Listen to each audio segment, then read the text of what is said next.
All right, I'm showing we are live. Good afternoon, ladies and gentlemen. I am here with the Executive Director of the Sportsman's Alliance of Maine, David Trahan, and Board Member Bob Humphrey. We have an exciting broadcast today with some fantastic information on LD 404, an act to preserve deer yards in Maine. And with that, Bob, I will let you start out. I'm just going to be very brief here because I think David's got the good job today. But this is something that's come up recently, something that David and the folks at SAM worked very hard on.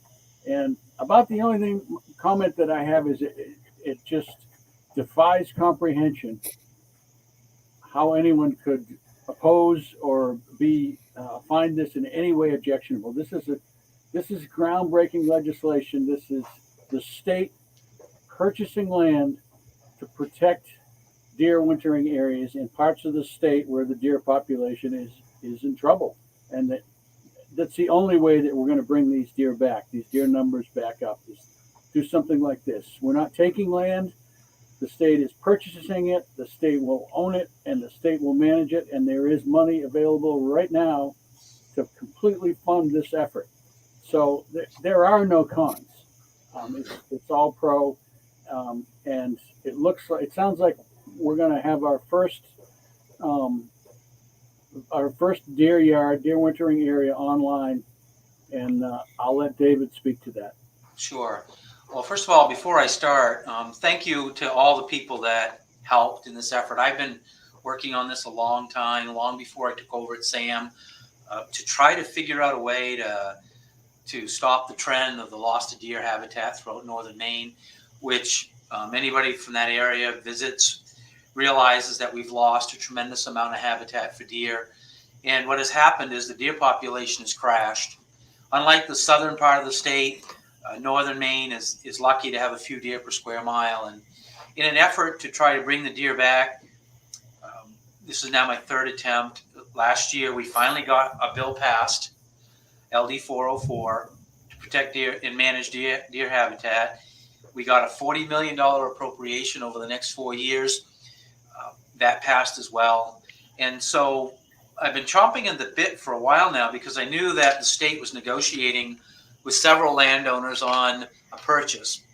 And so today, the Land for Maine's Future Board met and announced 5 projects across the state, of which one of them was a deer wintering area purchase in Aroostook County. It is land that is along the Caribou Stream. It's 2 parcels, 943 acres. And the LMF board met. They questioned Inland Fisheries and Wildlife on the significance of this area. Department gave a great presentation about their intentions of building from these 2 structures, piecing together a significant deer wintering complex in and around Washburn and Woodland in Aroostook County. The exciting part is that the LMF board went into executive session, and when they came out, they agreed to purchase these 2 parcels. It is the first time that this is an historic moment. And for those that are listening, whether you support this effort or not, this is an historic moment in what will be the history of whitetail deer in Maine. Inland Fisheries and Wildlife has now purchased, and for the highest priority, are going to manage these 2 lots and hopefully build out from these 2 lots on a deer wintering complex to bring the deer herd back in at least this portion of the state. In addition to the deer wintering area, these 2 lots also have significant brook trout habitat, native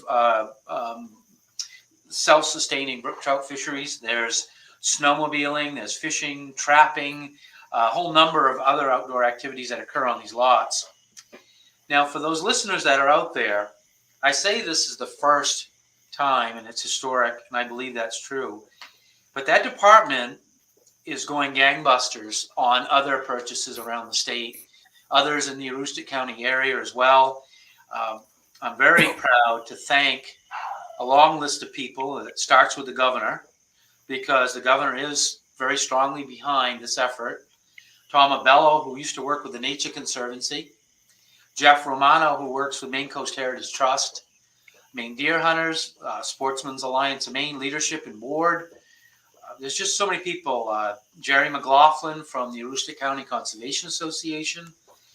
Just so many people to thank, but particularly Senator Timberlake, who helped negotiate the money for this. I just wanted to make sure I thanked everyone that was involved. But this is the beginning. This is the first purchase, of which I believe there will be many, to start buying chunks of land, managing them for deer, not only managing them for deer, but enhancing the habitat.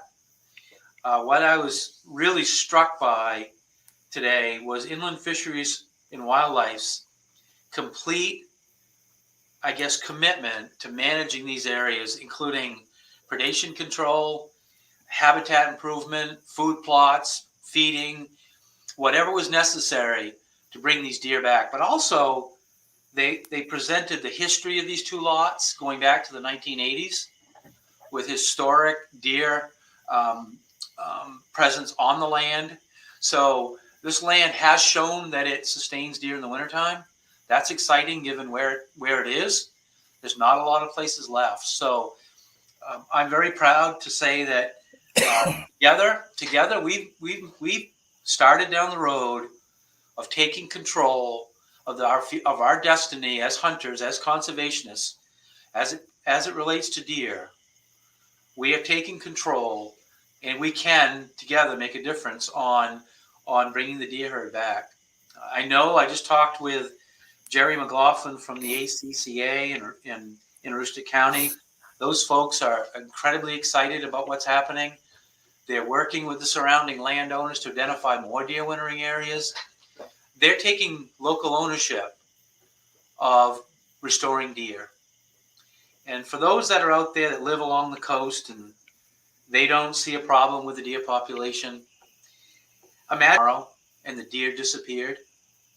How sad you would be to lose that part of your culture, of your history and your community. And that's how these people in Aroostook County feel. That's how people down east feel. So people in Western Maine feel, is they've lost a major part of their past, the relationships they had with their family, their experiences on the landscape, and finally they feel empowered to get some of it back. So thank you for the opportunity to speak to it. I imagine you have some questions. I imagine Bob has some questions too. So I'll just stop here, and if you have any, I'll try to answer them. Not a question, but a follow-up comment on this, just to emphasize. Sam's motto is "We are the conservationists," and this is a prime example that speaks to that, because this is land conservation. When people hear the state is buying property, sometimes it sets alarms off and red flags go up. But this is not a Roxanne Quimby piece. This is a piece of property that's going to be public property, owned by the state, open for public access for consumptive recreation, hunting, fishing, and trapping. And furthermore, I think the majority of public land that's in the state is owned and managed by a different department whose priority is making money off timber sales. That's right. And that's not going to be the case here. That's right. In the former case, timber sales are priority. They're money makers, and the type of cutting that goes on isn't necessarily always amenable to good wildlife habitat. There's a little component to it, but it's often just a footnote. Here's an opportunity to do something really significant, and it will benefit not only deer, but 17 or 70 other wildlife species. That's right. So we're conserving this, wise use. That's right. That's what's exciting about projects like this, and you nailed it. I focus on deer, and because that's my passion. But that land now is going to be managed for all wildlife. You're right on, spot on, Bob. The brook trout fishery that's there is now going to be guaranteed that that's going to remain healthy. There's just so much more you can do when it's in public ownership. But you're right. The Department of Conservation does not have the deed to this land. It's Inland Fisheries and Wildlife.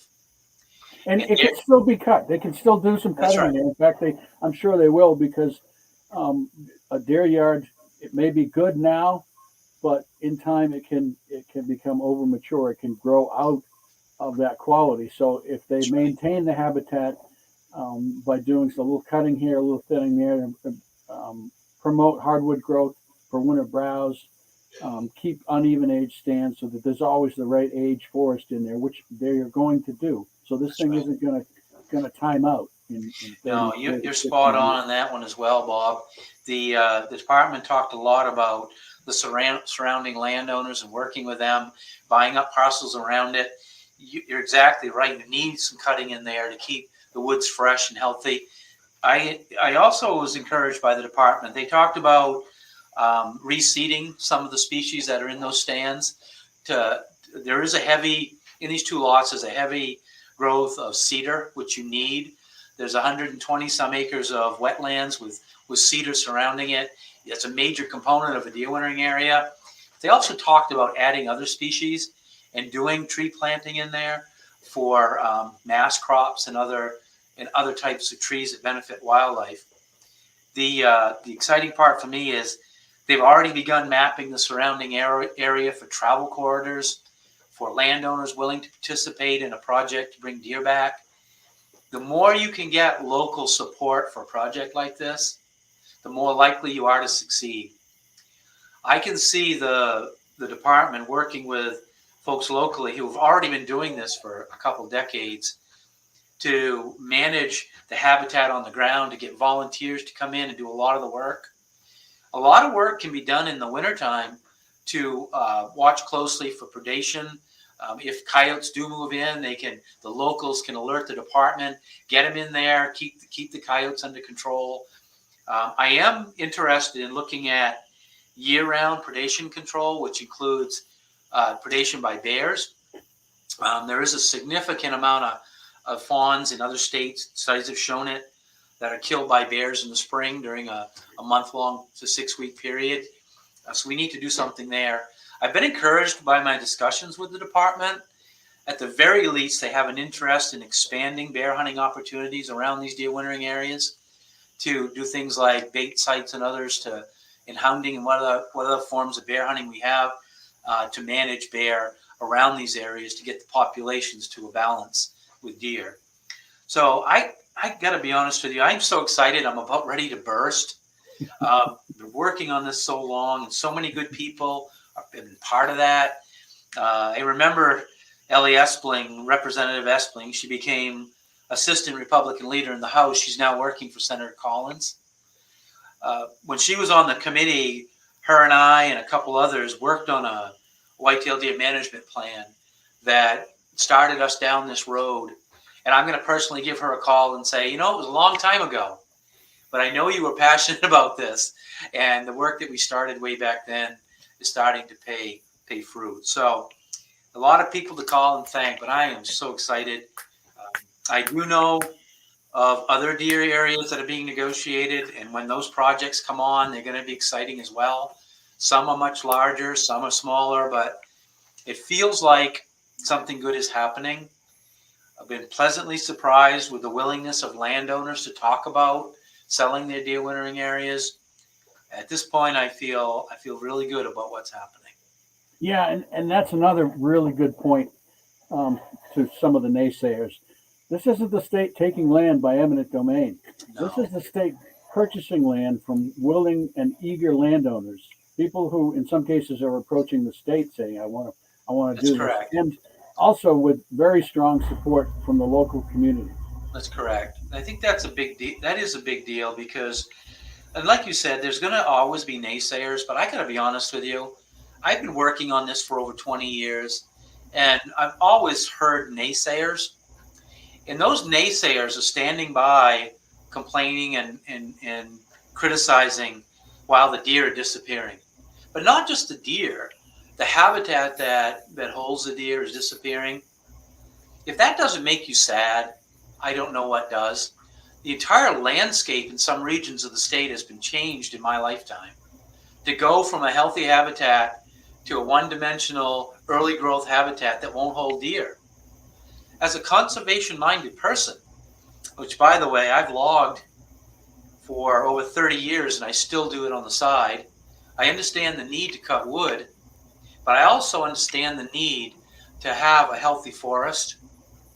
You can't be a one-dimensional forest because it just won't sustain not only deer but all the other wildlife that you need on the landscape.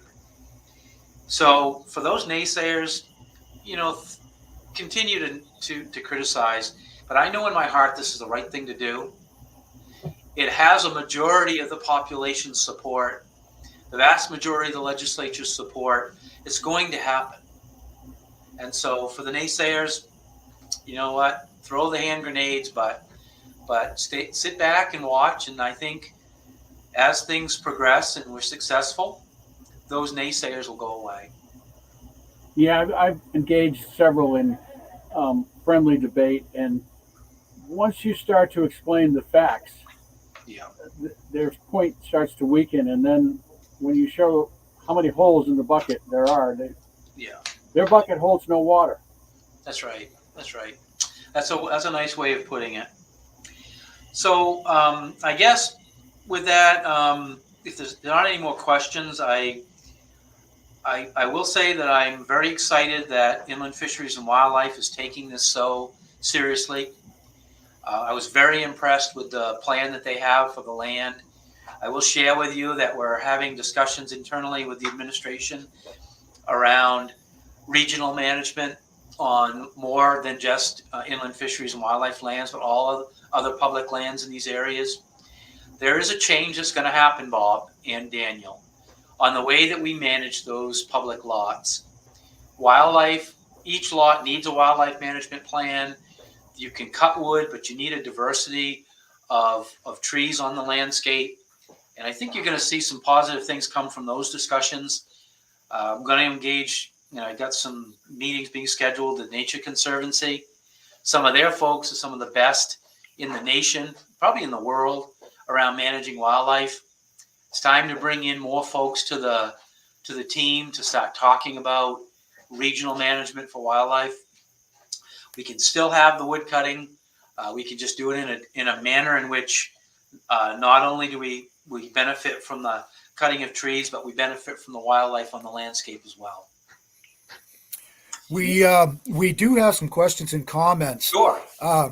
One is from Facebook user, and if anybody has a question or comment, please give StreamYard permission to use your name and your profile pic, and that way we'll know who we're talking to. This is from Facebook user. What are some of the first management activities now that the land is purchased? Well, the department has talked about, they're on the landscape now surveying exactly where the deer are using. They're surveying the trout habitat that's on the property. The state does not have a closing on the property until September. So they're a bit limited on what they can do. They have an intent to purchase signed agreement.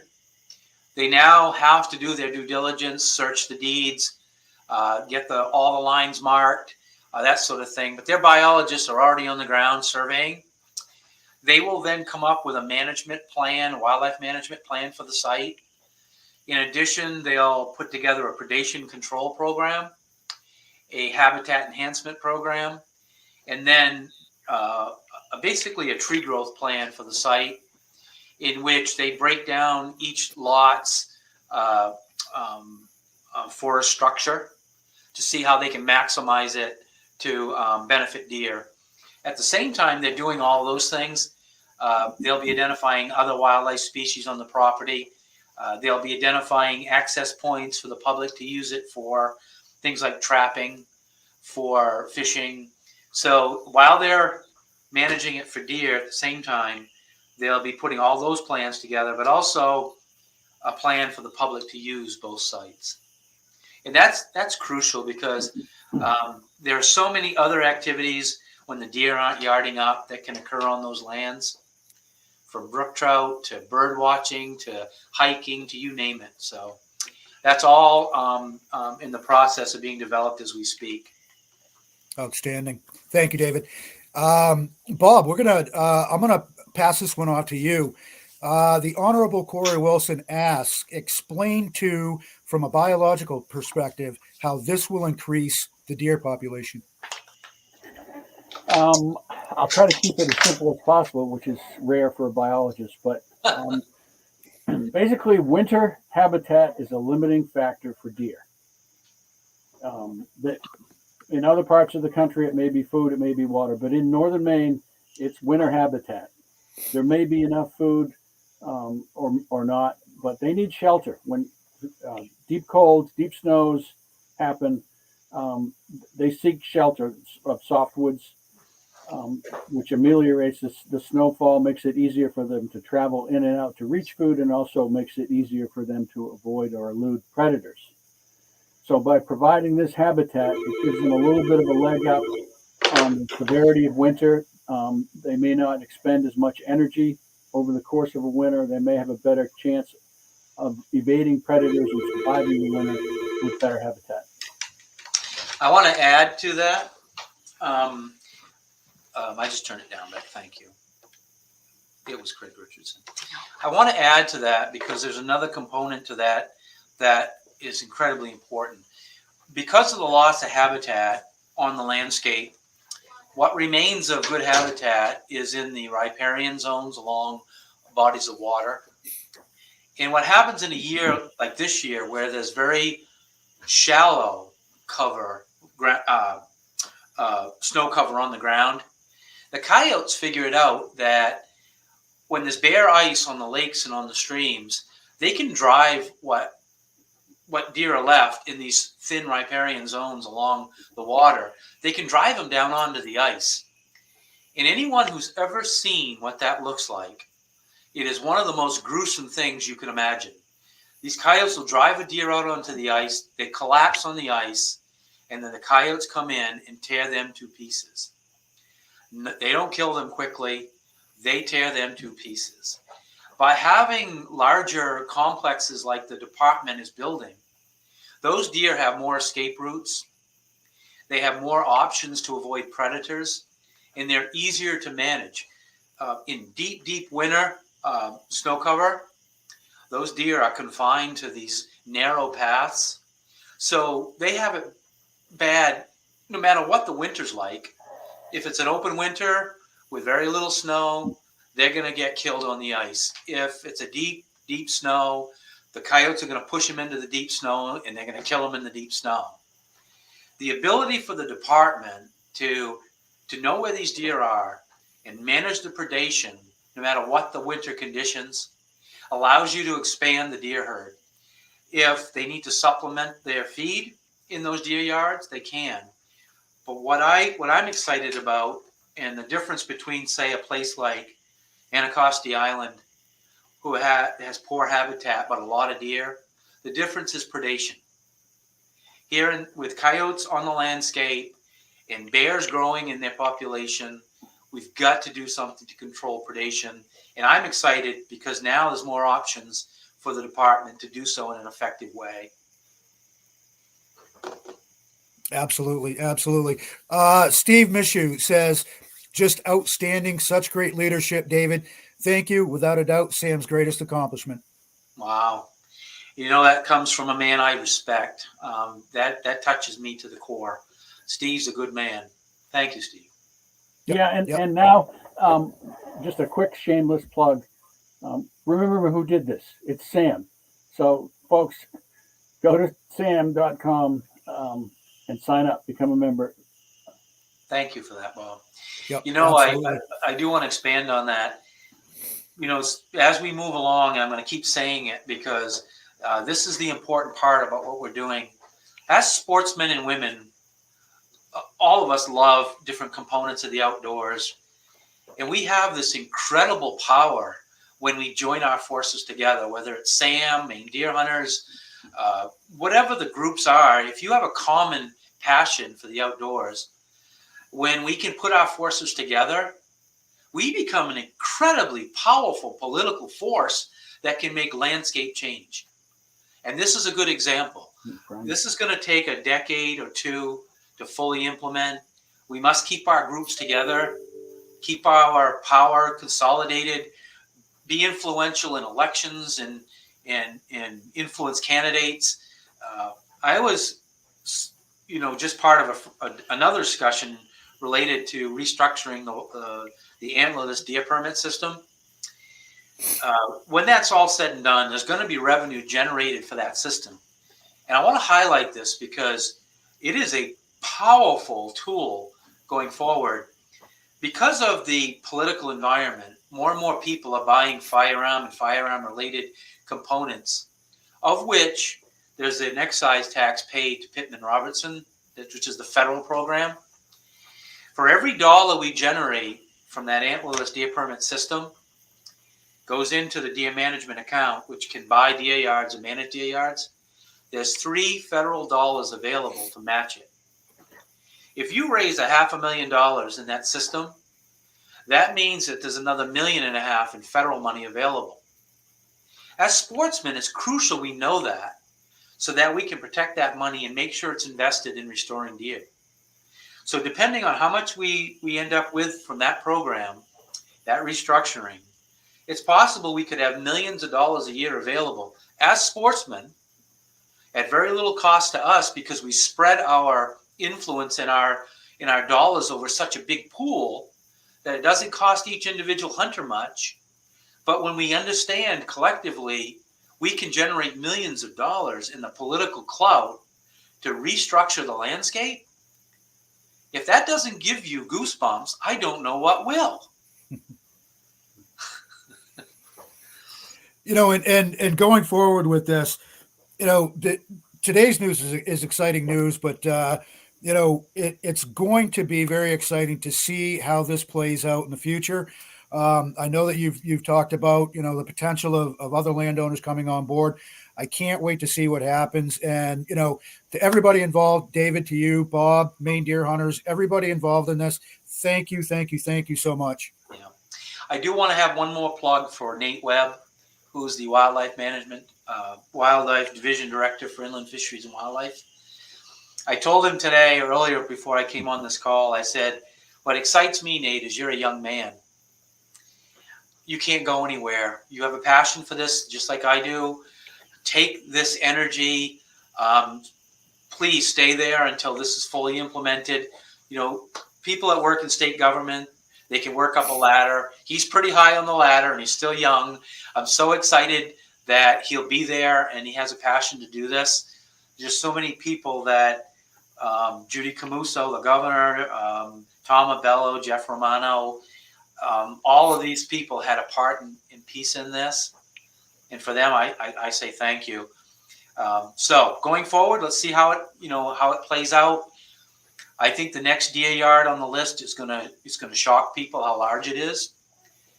It's a significant piece. If it all works out, I told the department I want to know no details until it's done, because if there's any leaks, I don't want them to come from me.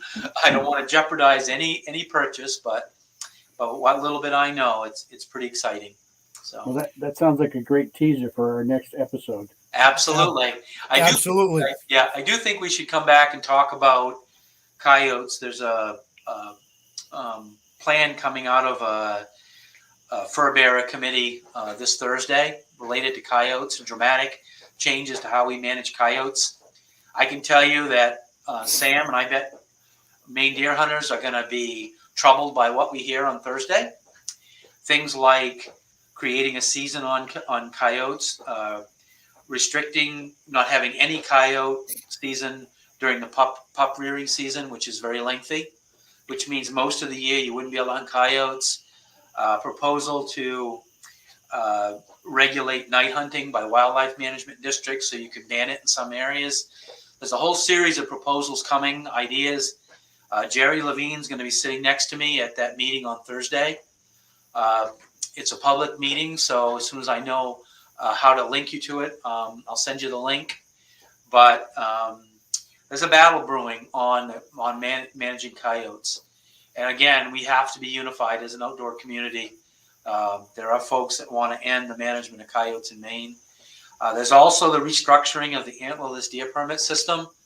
No matter what we come out with, that's going to be controversial. So further discussions so people understand what's going on. I think it's good for all of us.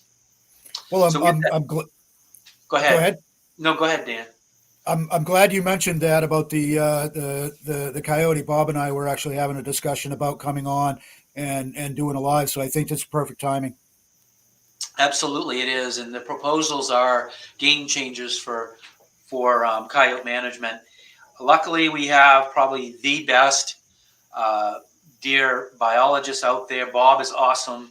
Jerry Levine is, I think, the deputy commissioner called him the deer god the other day on radio. Between the two of them and the people that are behind us on this, I think we can make a lot of noise. So, Absolutely. but Absolutely. not just noise. We're backed up by good biology. So that's key. That's key. That's key. Right. All right. Well, thank you so much, and I hope we do this a lot. Yeah. Absolutely, David. Thanks, David. Thank you so much, Bob. Thank you so much, Thank you. and we'll do it as often as Oh you yeah, like. I'm going to put in one more plug. Consider joining the Sportsman's Alliance of Maine. You can go to our website, sportsmansallianceofmaine.org, and sign up online. Thank you. Take care. You too. Thank you, gentlemen. Have a great day, everybody. See ya.